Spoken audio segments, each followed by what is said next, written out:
What's up, y'all? Dale, doer.barbering.com. Welcome back to another customer interview. Today I'm joined by an Elevated Mentorship customer, Paris, the iconic one himself. My guy, how's it going? Hey, what's going on, bro? How you doing, man? Good, dude. Really excited for this one because I know, what was it? We started working together inside the Elevated Mentorship program like February this year or March?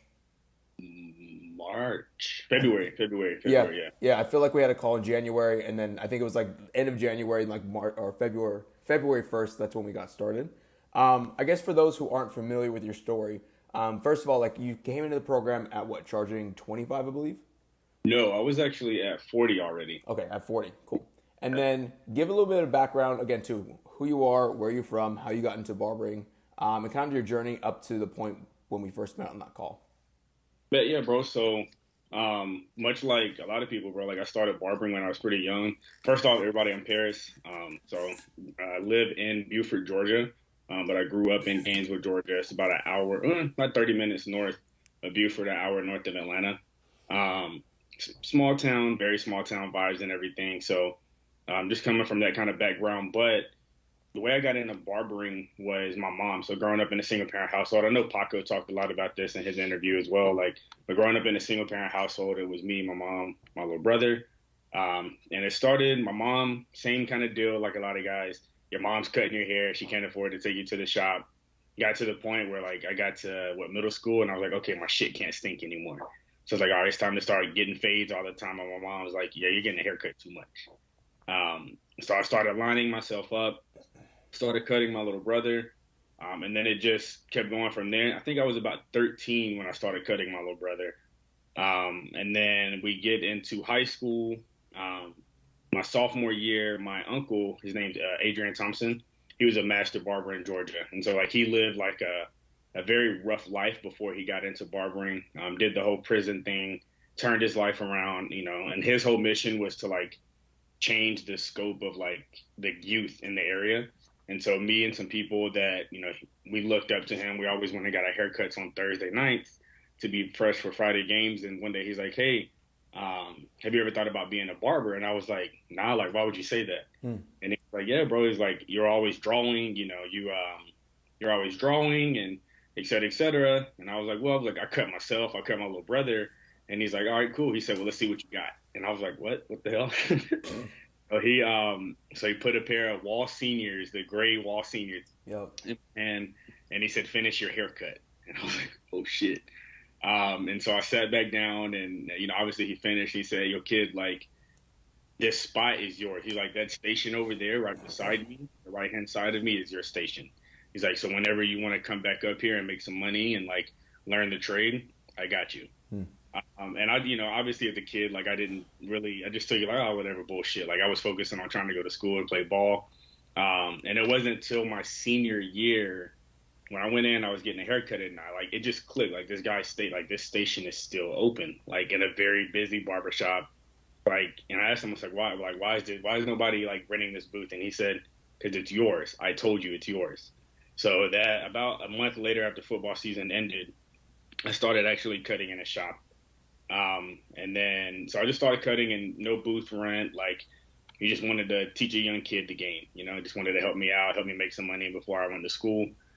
During that time, I was also working as a cashier at a grocery store. So, I think I started that when I was like 15, 16, whatever the legal age was. Hmm. And I was also working in a warehouse night shift. Jesus, fuck, dude. You So so I was, you're playing football, trying to cut hair, working other two jobs, and a night shift thing, basically. yeah. I mean, cause like the family dynamic at home, bro, like it was, my mom was in the medical field and she lost her job to like some bullshit, honestly. Sure. I mean, so like just being like the oldest guy in the house, it was just like man up or sit down. Absolutely. Yeah. So, there was no, I was raised in a household where like excuses are like bullshit. Like Hmm. they're like shit, everybody has one. Um, so getting into that, like, I really did that all the way through. I had a younger brother who's now in college. That my whole focus was like I got to keep a roof over his head. Like I was already solid.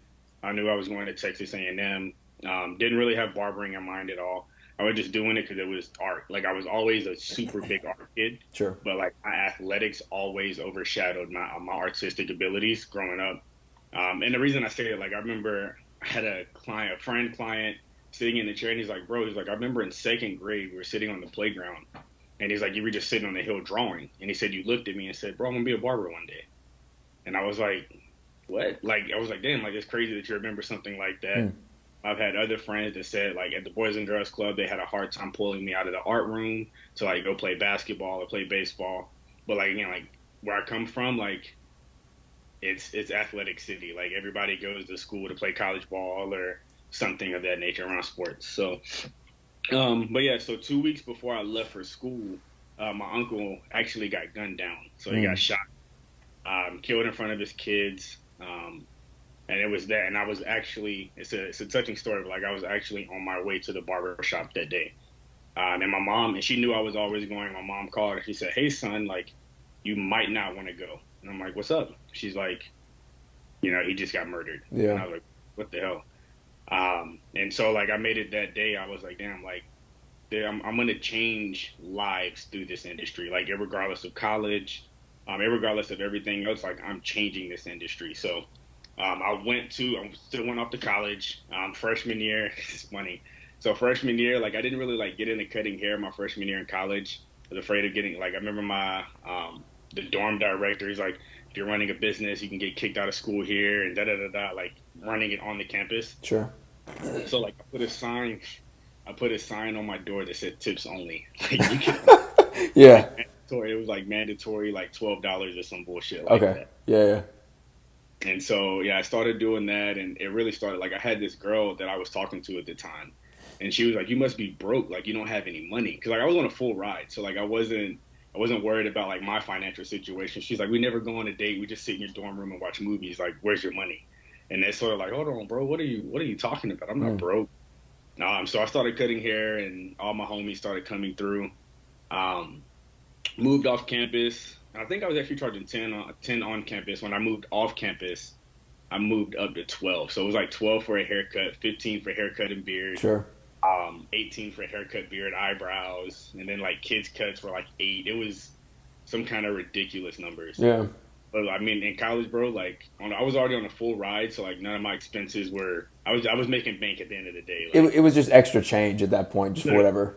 Yeah. literally, yeah. And then I found Mm. my passion for it. And then it came to I think it was my junior or senior year. I had a kid sit down. He was a freshman, and he looked at me, and like I was having this battle of like, dude, I'm ready to drop out of college. Like, Mm. I wanted to be a barber. I didn't want to do the college thing.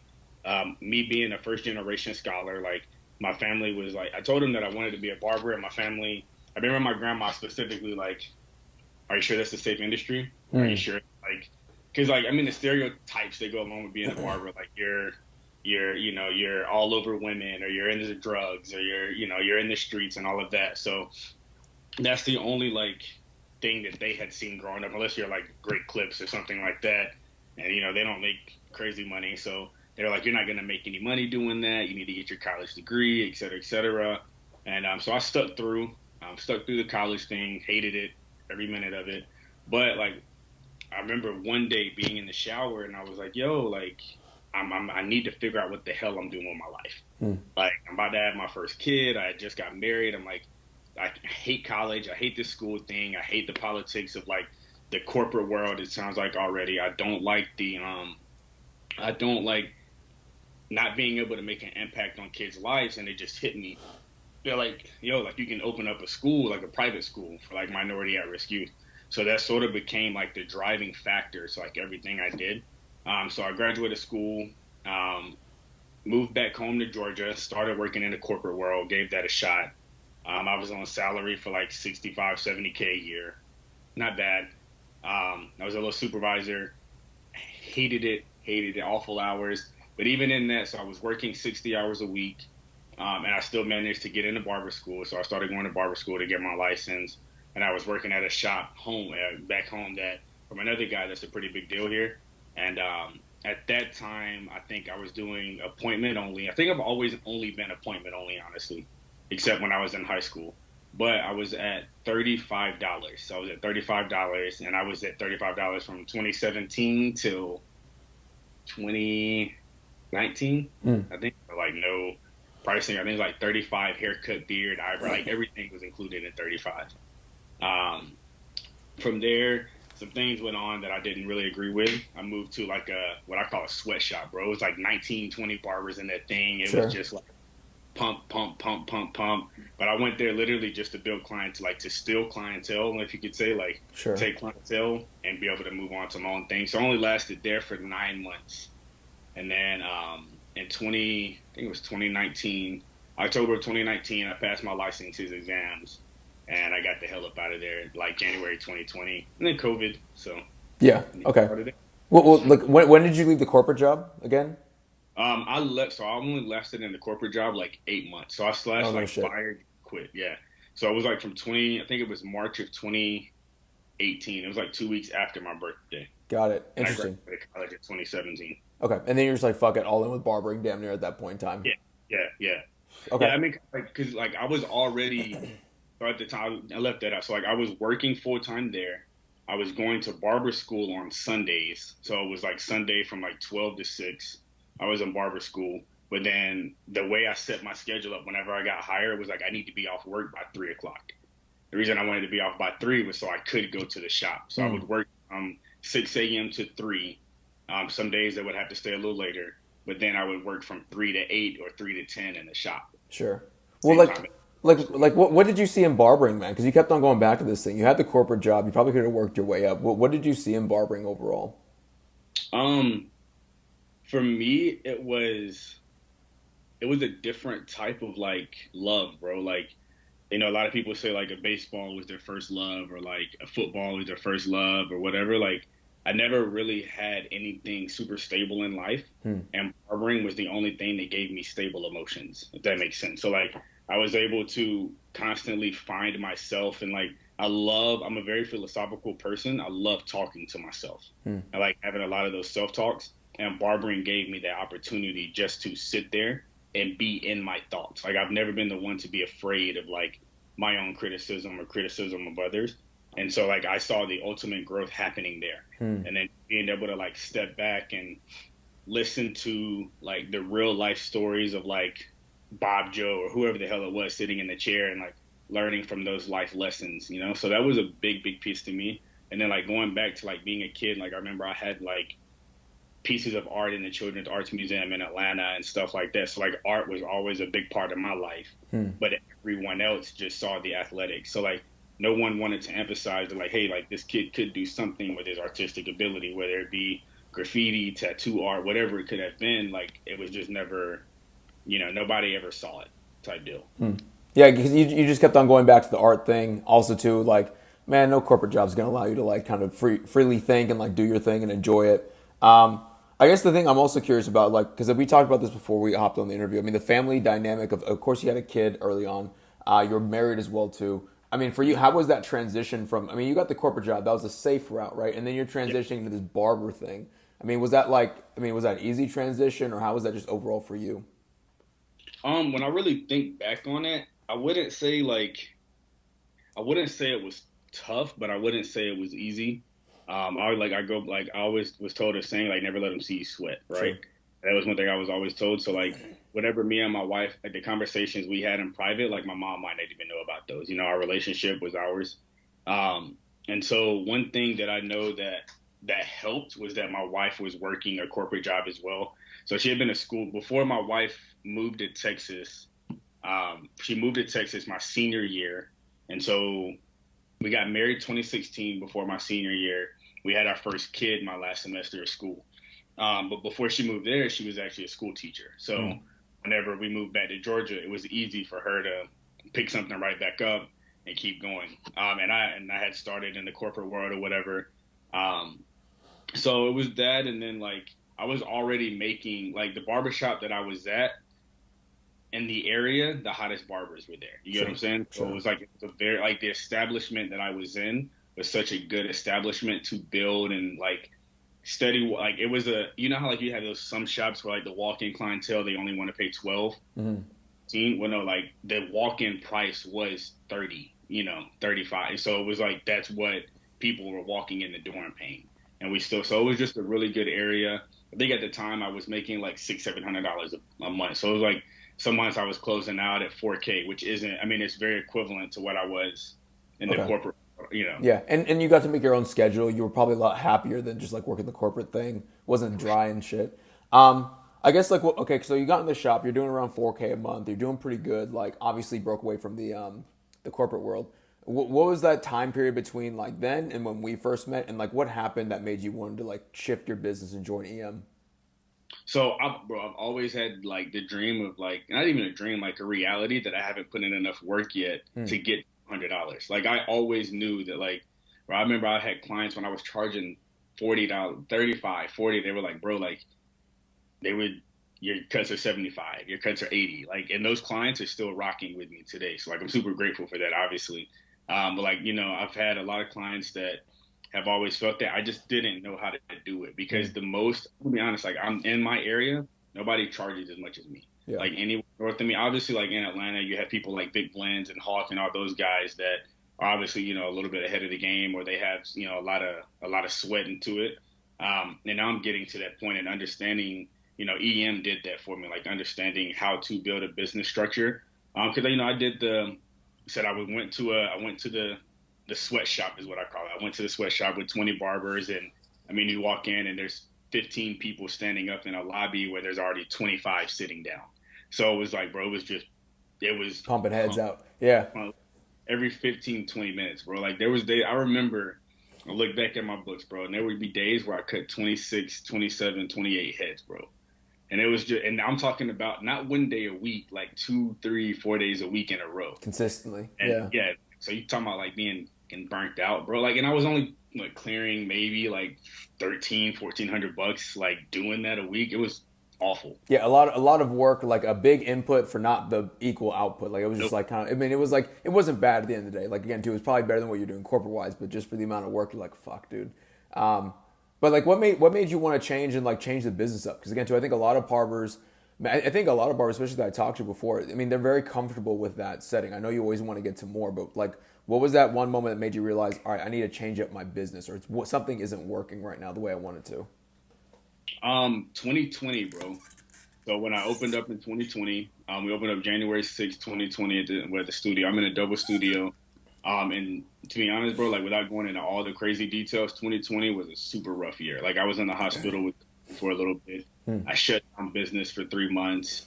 And so during that time, I had a lot of time to reflect on like what I really wanted out of life. And like I sort of like after opening the business, I was blindsided by like that new shiny object syndrome of like I got a business. My name's on everything. Like this is cool. Like I'm the Yeah. owner. Like and it was like I soon realized like this is some bullshit, bro. Like honestly, like it Yeah. really is. Yeah. There's nothing different at all. Like it's just like No. it's your name on it. Like it's just then it's like cool. Now what? Or type of Well, yeah, thing. I mean, like and I think the biggest difference I saw was like people were like a lot of envy came out of that too. Mm, Like oh, like damn, like this guy's making this money and now he's got a business. Like who does he think he is? mm, Like my family, like the family dynamic again. Like bro, I still haven't had family tell me like, oh hey man, I'm proud of you for what you've done. Like because of the jealousy and envy, because I went and did something that they said it couldn't be done. mm. And it's funny, like the whole, like, bro, if I go into details, like the family envy and dynamic goes all the way back, like generations. Like my grandfather was in the KKK. Like I'm a Mm. black, like, so keep that in mind. So like, it just goes so much deeper than what people realize. Um, so I deal with that from uncles, aunts, even like younger cousins and stuff like that. But what made me realize it even more, like me and my wife, we were having our issues, and a lot of it dealt with like the time. Like I was not at home a lot. Like I remember, I vividly remember like coming home. It was like 3 o'clock in the morning, and I wasn't out partying. I wasn't doing like, bro. I fell asleep in my barber chair. Like, yeah, like I just Jesus.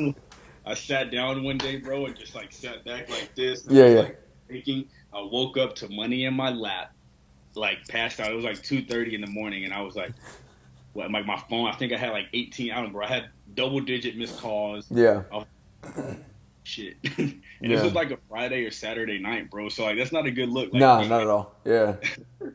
and so like that kind of wake up call, and then I started getting back around the community. So like I don't want to call myself like I don't want to place myself in the category of like being a martyr. But Sure. like going back to like that big dream of like I want to buy like a large piece of real estate or a large piece of like land or a big like abandoned property like a mall or shopping center, and I want to turn it into a private school for minority at-risk youth, much like myself, single-parent household kids or kids that like the odds are stacked against them.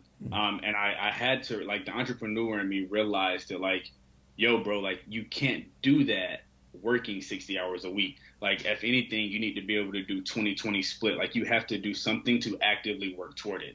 And being behind the chair isn't going to award you. Like you might be able to get the money, but you're not going to be able to make the impact and influence for the people that need it. So it was like I had a sense of urgency to really get that going. Like during all the protest stuff that was going on, I was like right in the middle of that stuff. So like I remember I was on like the news. I got my ass whooped like by the cops. Yeah, bro, it was yeah. Jesus. Okay. Yeah, so I got my ass whooped by the cops. I was put in jail for that. And it was all in that like trying to keep like it was all about trying to keep the kids in my neighborhood safe. Sure. And that's sort of where it clicked, right? And from there, man, it's just like that's been the mission. And so I started. I didn't really. I'm gonna be honest. Like I didn't look for you. I never saw an ad. I remember seeing Deluxe back in the day. Like, sure.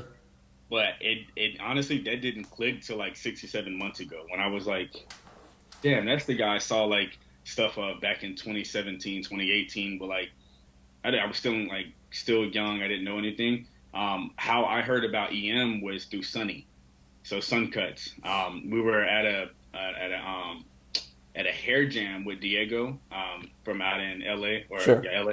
Diego and Leche, and we were doing like a little hair jam. And me and Sunny we've always known each other. We were in barber school together at one point. We've always been pretty cool. And like one day we were just talking.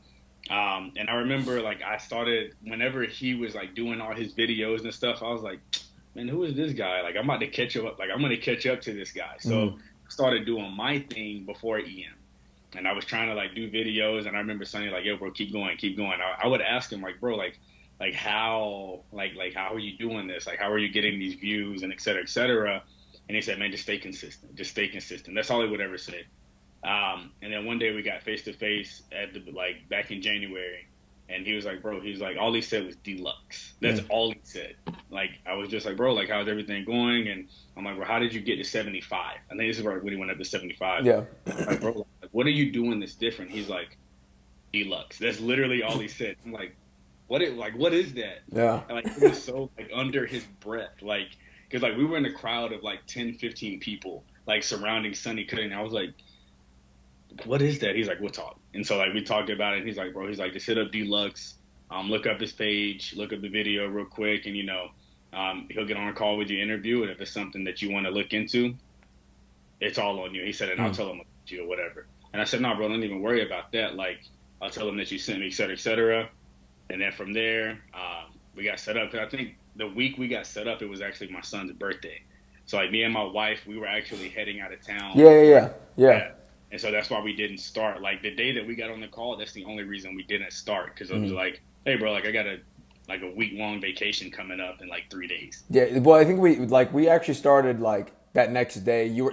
I remember we hopped back on call. You were literally driving, and then we got you onboarded that same day. And I was like, all right, that's what we're doing. Interesting. Well, like again, too, like what made you? I mean, what made you think this was the right program for you? Like, what made you like confident in this? Like, what made you like, okay, cool? Because of course, like Sonny, you probably seen his results. But what for you gave you confirmation of like, all right, this is legit, and like this is the direction I'm moving in.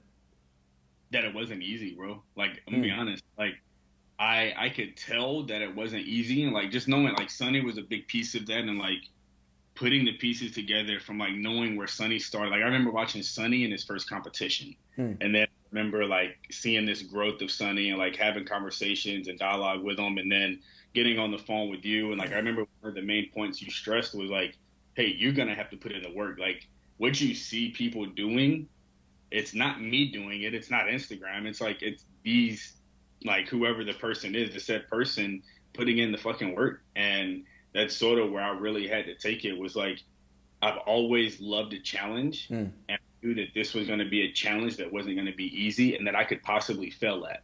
But I knew that if I could fail at it faster, then I would succeed a lot faster too. Yeah. So I think that's the biggest piece of it, bro. It was like, cause I was never a money hungry person. Like I've never been the one, like I tell my wife all the time, like that's the last thing we're going to stress about is like money. And like, cause that's what I grew up, like I watched my family stress about that. So we're not going to do that. And Like bro, I didn't care. I didn't care what it took. Like there was something that like I was able to attach. Like there was something I can't remember exactly what you said, but there was something that you said in the way that you made me feel in that first interview that was like, okay, I can trust this guy. He's not out to get me. You know, it was just like it was a very genuine. I think me and you talked for way too long on that first call. Honestly, Probably. we talked for a very long time. Yeah. I remember you mentioned. I think it was what it was late at night too, bro. Like at least my time, Eastern time, it Mm. was. Um, so yeah, bro. I mean, it was just a combination, a culmination of things. Like it clicked. It made sense.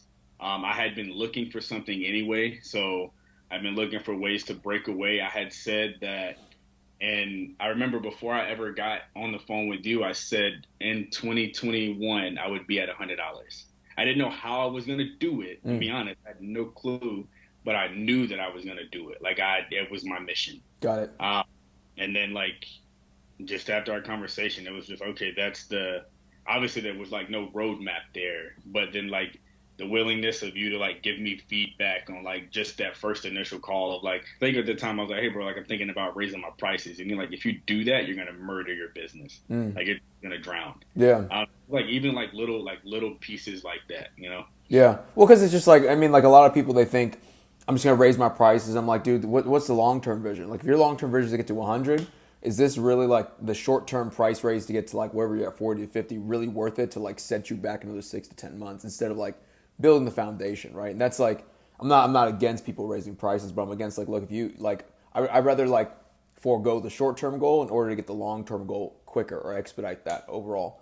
Um, all right, well, like you joined EM, of course, obviously, and then Yeah. like honestly, like we kind of hit a rut a little bit at the beginning, right? Things weren't working out. I remember you were kind of frustrated. Like, what was going Yeah. on for you at first, and then also like I know you want to talk about the family dynamic of also running a business because now we transition just from Paris cutting hair to now Paris trying to build a business that will generate like whatever income he wants as well as like to the price point he wants. What was that like for you overall? So in the beginning, just like every person that sees a a shiny object, it's like, all right, I'm gonna go hard at this thing, and Yeah. then like you go hard. I think I went hard at first, and it was like, bro, everything I was putting out was complete trash. Like I remember me and Anthony having Like I remember hearing Anthony on the calls. I remember at the time, this is when Anthony was like blowing up. Like this is when he was like Hitting great it, starting to numbers, come up. Yeah. started ticking. So it was like I was right at the start of his like succession, and I was like, damn, bro, why am I overthinking shit? And I was like, everything Anthony kept saying on the call, I was like, that's me. Like, damn, I'm overthinking everything. Oh, I'm asking too many questions. I'm just not doing the work. Oh, I'm not studying enough. Mm. But one of the biggest things for me was like, just, I've always been good. So, like, if I touch, like, it's very metaphorical, but like, I touch it and it turns into gold. Like, Yeah. that's how I was just good at everything I would do. So, this was one of those things where, like, I knew coming in it wasn't going to be easy, but I didn't expect it to be this tough in the beginning. Like Yeah. now, it's like drinking water and breathing air. Like it's Yeah. not anything to it now.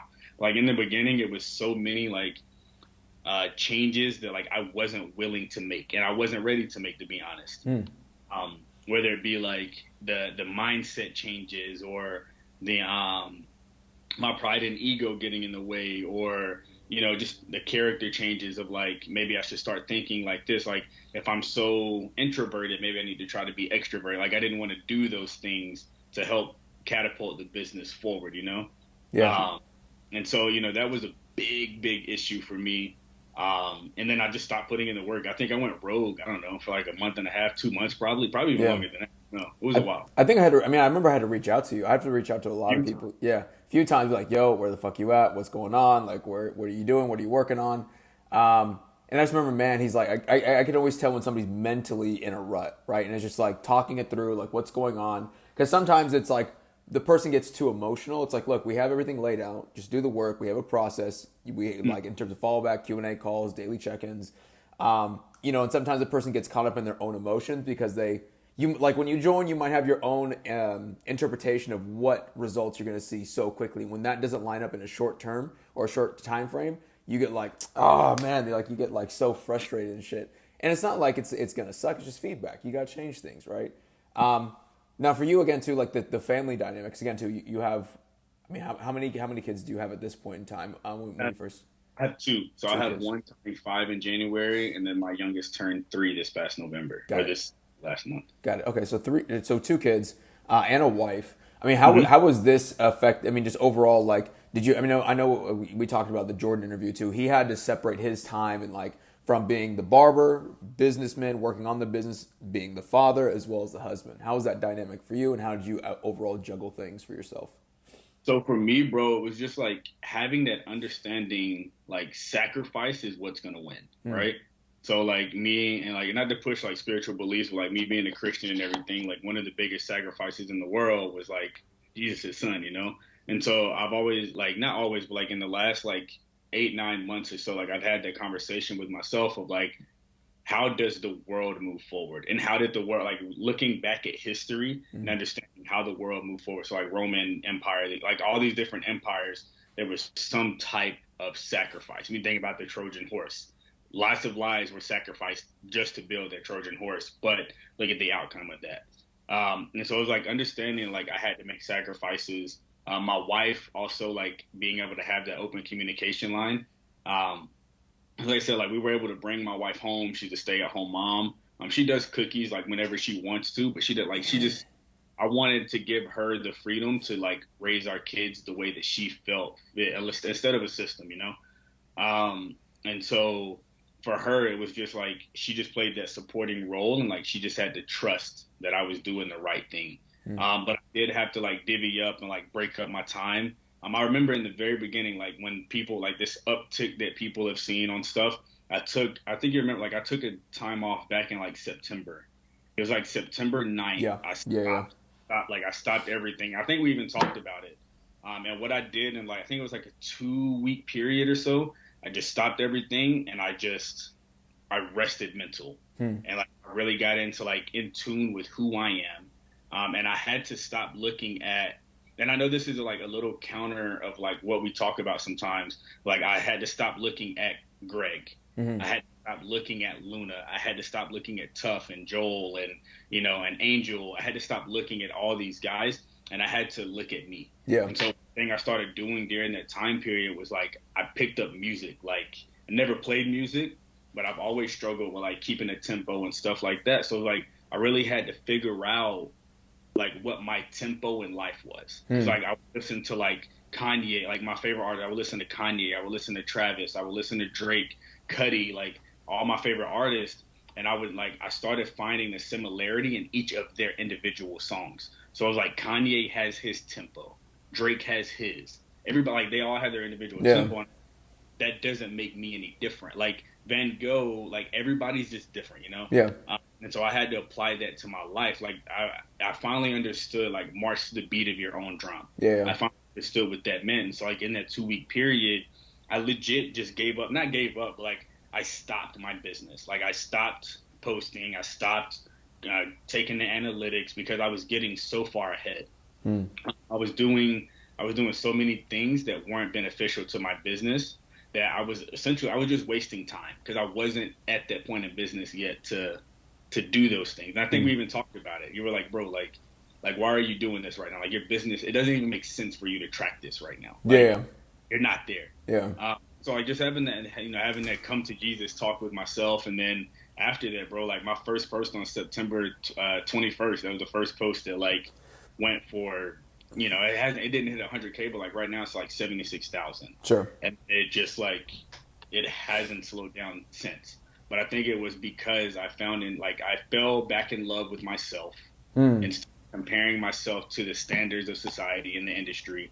And then my wife giving me the freedom and trust to say like, hey, you can do this. Hey, I understand like if you sit like in the office, like my wife allowed, no, like my wife made a lot of sacrifice, and that's like a lot of honor to her. Hmm. But like we were able, like she had her office space for her to do cookies, and we broke the office into half. So like right now I'm sitting on my half of the office, she has her half.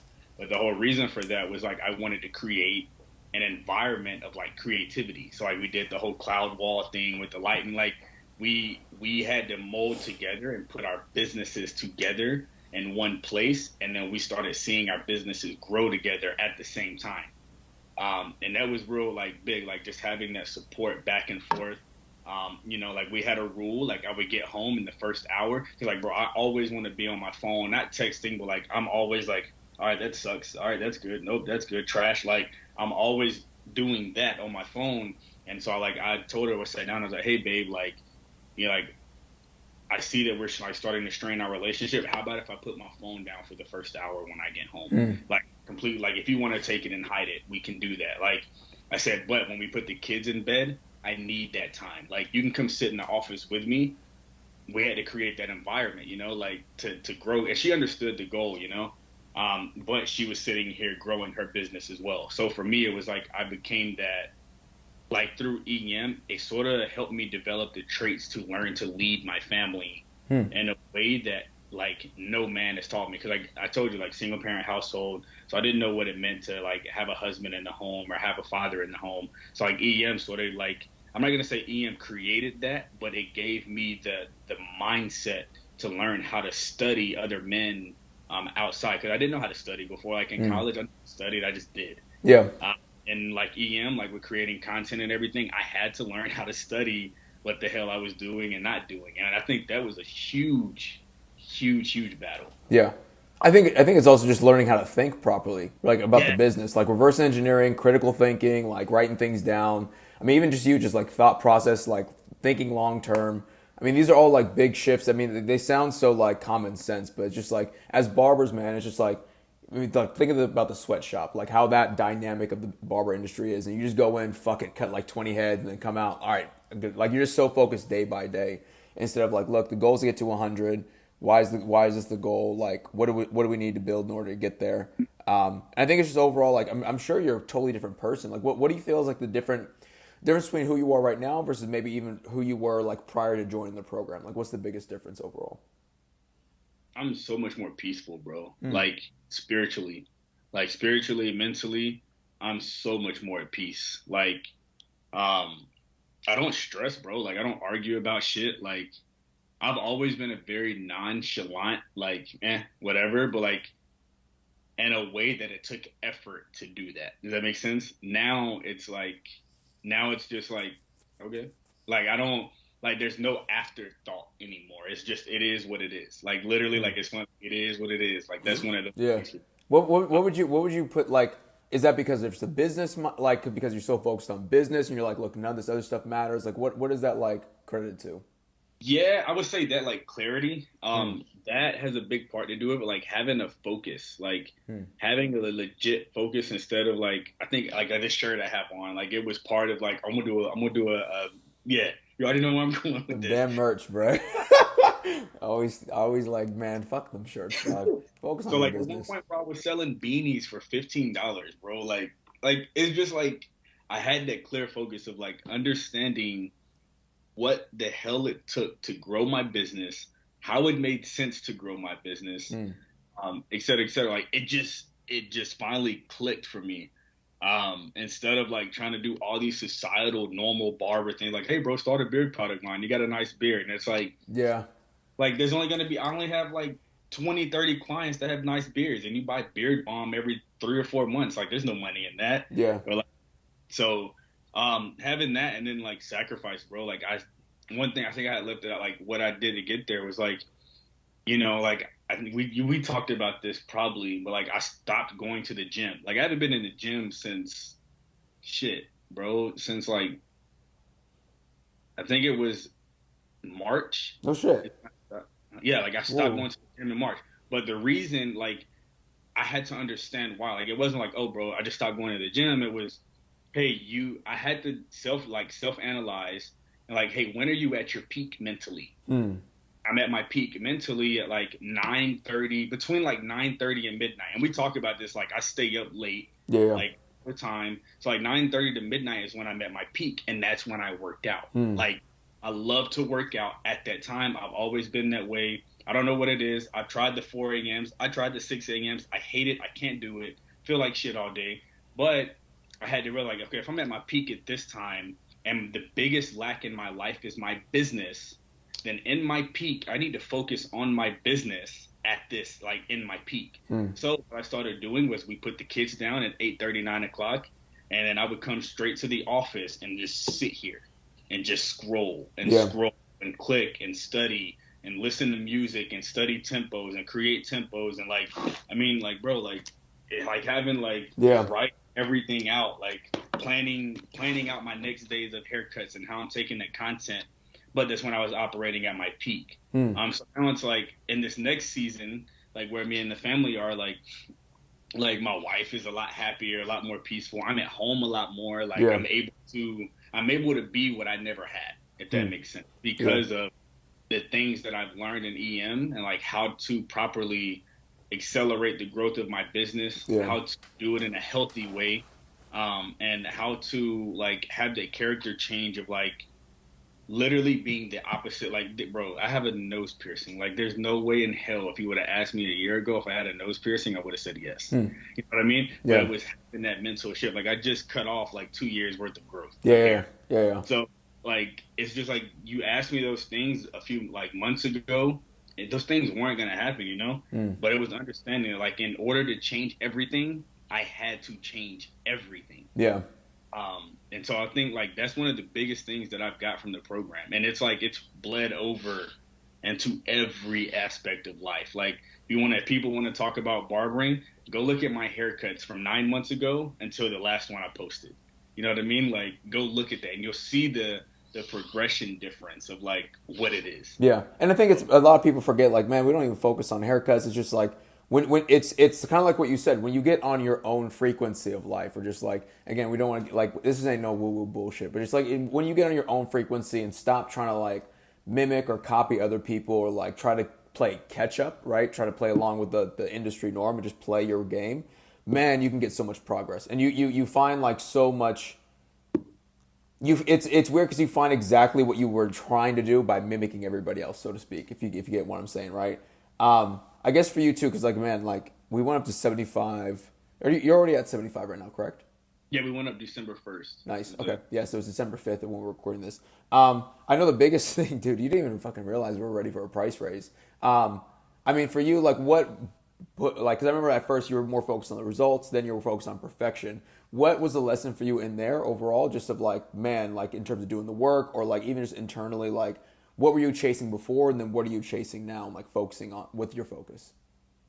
So before, like you said, I didn't even realize it until you asked me. You're like, "Hey, you ready for a price raise?" And I'm like, "What, bro? Like, huh?" Yeah. I'm like, look at these numbers. 'Cause, like, I always had my numbers, but I just never, it never clicked. And it really went into like I wanted perfection. And like my wife can probably attest to it. Like Mm. I tell her, "Hey, we're a household of excellence." I'm Yeah. like, we may never hit it, but we're damn sure everybody in this home will strive for excellence. You know.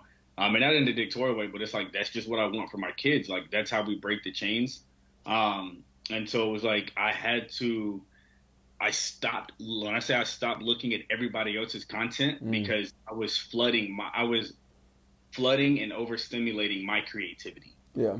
I was drowning myself with all the other people that were doing well. Like it's not that they weren't doing well, but it wasn't my frequency. It wasn't Yeah.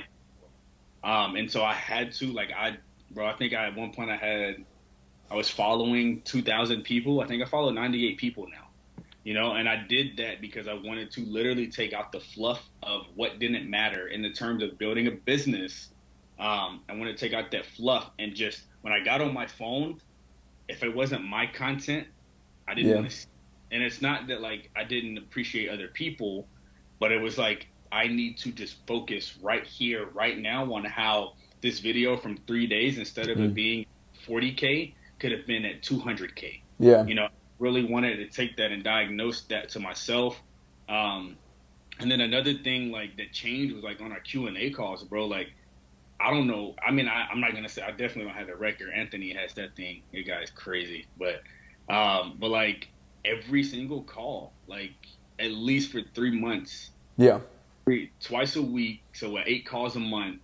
I was on there with a minimum of 3 pieces of content every single call, Yeah. and getting them reviewed by you, some of my peers, and I felt like that was a big transitional difference. Like creating that discipline, Mm. was something that really, really worked for me. Like understanding that like again, like just discipline and then having fun, bro. Like we talked about I remember you used to pick on me. You were like, yeah, bro, you need to go paint your nails or something. Like you're not fun. Yeah, I was like, way too serious. Like, switch it up. Have fun with this thing. Do something goofy.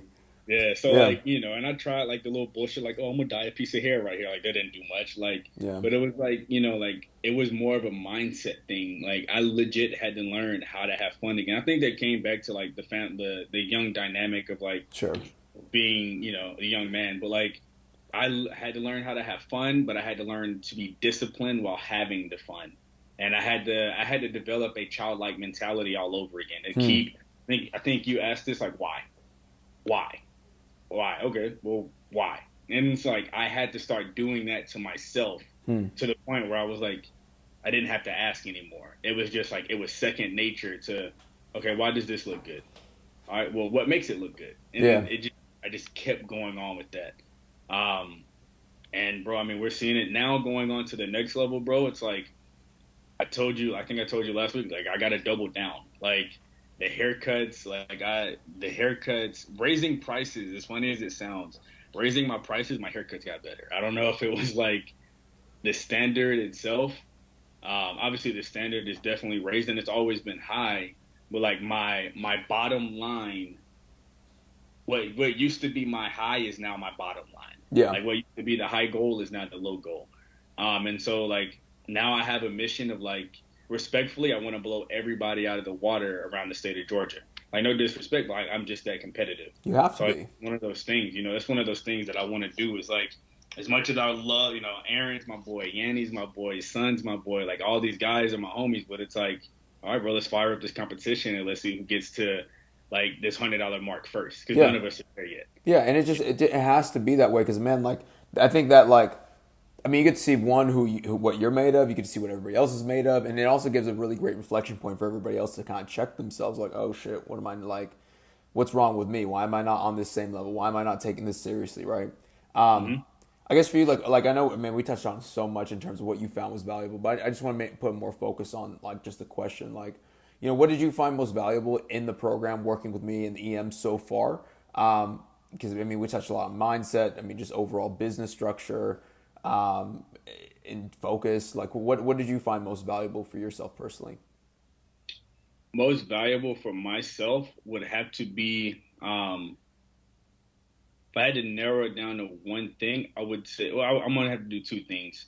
I would say the content inside the modules, Mm, like understanding self, like that was huge because I feel like the journey of self exploration should never end. mm, So being able to have that, I guess, like that to go back to and understand and like the lifetime access to people that really give a damn about growth and that are young. Like I think, but I'm 26, you're 27, right? Or yep. something like yeah. So it's 27. like, like just being around people that are the same age as me and like, bro, we live in two different worlds. I'm in Georgia, like you're out in Cali, you're in Sac. So it's like, like being able to have that connection and being able to hit you up at any time, like that's super valuable to me. Like Mm, being able to have a true mentor that, it's not that fluffy ass like shit where it's like, oh hey man, like it's okay, good like nah, job, Paris. Keep it yeah, like going. Yeah. it's like I love the raw, like bro, you're fucking up. Like I love it. Like that's one of my favorite things about like EM. Like me and Paco are doing that now. Like I feel like I got an accountability partner now. It's pretty Yeah. cool. Like Yeah. me and Paco are doing it now, where it's like, hey, bro, it's just fun. Like having that true accountability and like I don't want to call it a friendship, but it like in an essence, like it's a friendship that like it's more of a friendship that people need. Yeah. That like it's valued. Um, like it's just like it doesn't have it's priceless, but it's like the value of it is like almost overwhelming Mm, because not only am I seeing the growth in myself, I think it's more like I think it's more inspirational that I see the growth in others, and that's one of the big things is like seeing like all these single young men like out here literally changing the family narrative for themselves. They're seeing people like Jordan that are super successful. Like his wife is a doctor now, and like mm, seeing him even becoming the breadwinner in the home through an industry that people don't necessarily look at as a profession, or seeing a guy like Tough, charging 200 a haircut, or Joel, like all those things, like just seeing all the factors and not just seeing like a post about it, but seeing the mindset that goes into creating the beast, like Yeah. creating, that lion or that, whatever it is, like Yeah. that shit's just dope as hell to me, bro. Yeah. Like, and it's like stories that, like, almost like wise tales, like like Mm. what you've been able to create in EM is like, bro, like the legacy that you're gonna have with this shit is, I Yeah. can't imagine, bro. It's gonna be Yeah. crazy, man. I I think. appreciate you, bro. Thank you, bro. I think like that's a great point too, because like man, there was a guy from Vancouver. We just got into the program, right, and it was like this last week, and he's been like listening to all the customer interviews and things, and he's like, he told me himself, he's like on the outside, he's like trying to put the pieces together, but like he's like trying to copy, trying to like listen to every single piece of content that's like on YouTube or podcasting, and trying to figure out what we do. And it's just such a different dynamic when you're on the inside, and you can like on a Q&A call, you can hear me like going hard on either Anthony, Greg, like going in depth with Paco's business, your business, because it's like, whoa, this is actually what it is, right? It's like it's perception versus reality thing. I think that's like, to me, I think that's what I really like about working with each and every single one of you, is because like each and every single one of you gets to see not only like what it takes from other people, but you also get to see like, again, like firsthand, we can go hard on your business. We can literally like break everything down, and you can like physically see like a great reflection of like, oh, this is what's wrong. Cool, let's go fix this. Stop wasting fucking time. Stop guessing on this thing. Allocate the right time, like you said, focus, and then just structure around it. Because then it's like, okay, I got the roadmap. Let me just clean up all the bullshit in my life that I'm doing, like like falling asleep in the chair with money on my. That's hilarious. Like falling asleep in the shop and actually like taking the damn time and the proper time to build the business. 'Cause again, too, bro, like, man, I think for me too, like, I'm sure you're the same way, dude. Like every time I see something like, unfortunately, like Virgil or just anything that like somebody that you look up to, like, passes on or whatever that may be, it's just a really great reflection. Like, man, dude, like, there's just not enough time. Like, I just sometimes I catch myself thinking, like, dude, it's like, let's say if, like, you're 26, I'm 27, it ends like right now, and like I would just think back, I'm like, man, that happened too quick. Like you just think back through everything, 27 years of life, 26 years of life, you're like, fuck, that happened way too quick. Because you're gonna think that same thing at 50, you're gonna think that same thing at 75, and it's just like urgency, dude. Like I think too many barbers, and man, congratulations to you too, dude. Like seriously, because like breaking out of that mold of like the sweatshop, I think a lot of people, they just get comfortable. They would be happy at 4 to 6K per month, and just like kind of like, all right, I'm just gonna grit my teeth and like this is it. I'm just gonna stay here, and like I think it's a very hard mentality to break through. So it's congratulations to you, but just like, man, never forget that like things are too short. Always have urgency, and like never stop like pushing things forward for yourself. I guess like to kind of wrap up, man. Like for you, like what if you had like one piece of advice? Because I ask everybody this, obviously, right? One piece of advice, maybe somebody that was in your similar situation prior to you joining the program. What would that be? Prior to me joining the program, piece of advice. Look 10 years down the road. Like take the person that you look up to the most Hmm. and look at them, like put a 10-year difference between you guys. And if that's not where you want to be, change every fucking thing you're doing. That's simple. Like that's simple. If you're working in the shop if you're 20 and you're working in the shop with a guy that's 30 and you look up to him and you call him a mentor, and he's living a life that you don't want to live and you're trying to be better than that, or you're already equivalent, change everything, bro. Like you have to, like it's, Yeah. and like, cause it's the law of association, bro. Like it's a real thing. And that's one of the beauties about EM is like, and I'm not trying to convince people to do the EM thing. I mean, I want to convince people because it's been life changing for me and so many Sure. others. Like, just in life, bro, like if you're not growing, if you're not moving forward, then you're literally moving back by default. Yeah. Always find ways to constantly move forward. And one thing that I live by is like, there's someone waiting on you to win. There's literally someone waiting on you to win, and everybody's dream does have an expiration date. And it could be, your mom needs her medical bills paid for, but you're too, you want to spend $150 a week on weed or buying beer and shit like that. And it's like, bro, like just get your priorities in order. And like you're greater than what you think you are. Honestly, everybody is. We all have our own calling. We have our own purpose. And just find that for yourself. And you literally anybody can literally change the world, and the world isn't necessarily the world in a whole. It's just the world that's around you. So Fire. I guess last thing. I mean, I know it said that was last thing. Last thing to wrap up. Like, what's next for you, dog? Because I know you had like a lot of like big goals. You're at 75 right now. Obviously, we're in December when we're recording this in 2021. What's like for you? I mean, do you have different plans in 2022? Like, what's kind of like the roadmap next? it's funny you asked that, bro. I got chills. Um, yeah. So 2022, man, is gonna be. I think a lot of people have like think that like I've grown like crazy. 2022, like as cliche as this shit sounds, like I'm declaring that shit is mine. I will be at 100. I will be at Dude, 100. you better be at 150. Fuck that. Yeah. I'm just saying like by okay, so we're saying 100 by March is what the goal is. Like that's what the goal is. The goal we put. I said by Uh, Feb, but fuck, that's just yeah, me. February, March. I mean, like I said, but so that's the goal. I do want to cut back a little bit, not necessarily on the amount of work that I'm doing. I know that with certain price raises, that I'll be able to, have a little bit more flexibility with my time.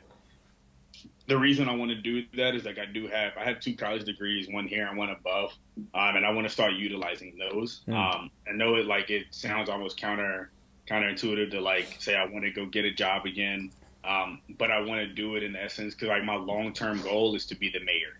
I want to be the mayor of the city that I live or in Gainesville. We've had the same mayor for 23, 24 years now, and not to get into politics, but if you know anything about it, that shit's just not right. And so I want to see I want to sort of start that lifelong campaign of changing young people's lives. So I'm exploring my options right now, whether it be getting into coaching football, which is one of my big loves. I've had a few people talk to me about coming to coach at different high schools around the area. I'm also considering going to work at like the juvenile detention center, essentially helping, starting some kind of barber program there, or at like the alternative school. So starting like a barber program there because I'm also a licensed instructor and just helping not even about the money, not about it's just like, cause I really just want to make a difference. That's the big thing. So I want to sort of start setting that framework for what the legacy is going to be. And like this right now is just the foundation. So like when people are like, oh, bro, why are you at 75? Why are you at 100? Yeah. And so that I have that freedom to go start impacting the lives that actually fucking matter. I mean, every life matters, but impact the lives that need it the most. The kids that are counted out and that just don't have an opportunity. That's honestly what I want. Well, I think a lot of people have that. I mean, like that's a very fulfilling thing too, right? But I think a lot of barbers, especially that I talk to, I mean, I have this same thing. Like when you're at 25, 20, I mean, I was at 16, and like, man, like that's like when you're the martyr, right? Because it's like, dude, you got to take care of yourself because you can't take care of anybody else or help anybody else out until you take care of yourself. So it's like, look, like I talked about before, take this pocket of time, be selfish, get like in terms of income up so you, your family taken care of. You don't have to worry about this. It's not going to be a stress. And then once you're in that position, dude, go off and do your next thing, like start impacting the world. Understanding that you again, like what you said, you have more peace, you have more like freedom to do what you need, you have more time, and you're not going to be stressed out over bills or any of this shit. So, dude, couldn't be any more proud of you, honestly. Appreciate it, bro. Hey, man, the goal is to live off 10% of my income, man. Live off 10 and help out the world with the rest. So. Oh yeah, brother. Cool. Other than that, I appreciate you for hopping on, dude. I'm really excited again to what's come next for 2022. Also, I want to give your wife a little shout out too on the cookie business. How can people buy some cookies? If you guys go to Rachel's Cookie Co. on Instagram, so RACHAELS, and then Cookie, and then CO Cookie Co. So she does like decorative cookies and stuff. She stepped away from them a little bit at the moment, to take care of the home. But yeah, so you can still order there if she wants to do them. They're custom cookies, so baby showers, weddings, birthdays, whatever kind of gifts, Christmas, little holiday stuff. She also does like just regular what she calls drop cookies. So like mom cookie is a cookies and cream cookie. She has a pumpkin cheesecake, pumpkin stuffed cheese cookie. Her favorite seller is like chocolate chips. So I mean, she's that helped that I haven't been in the gym. But... I'm waiting them cookies. Said fuck the gym. I'm just gonna eat these cookies. I don't blame you, dude, because all of that sounds fire. Yeah. But again, dude, super proud of you in terms of like your growth, and also just, I mean, just kudos to you for the work that you put into. Because again, too, like I said before, this shit is not easy. Like it takes the individual to like really own up to like, look, this is what I'm doing, this is the work I gotta do, and do the fucking work. And you've done that, and you're seeing the results. So again, too, really excited for 2022. And again, thank you for coming on and doing a customer interview, dude. Seriously. No, man. I appreciate it, bro.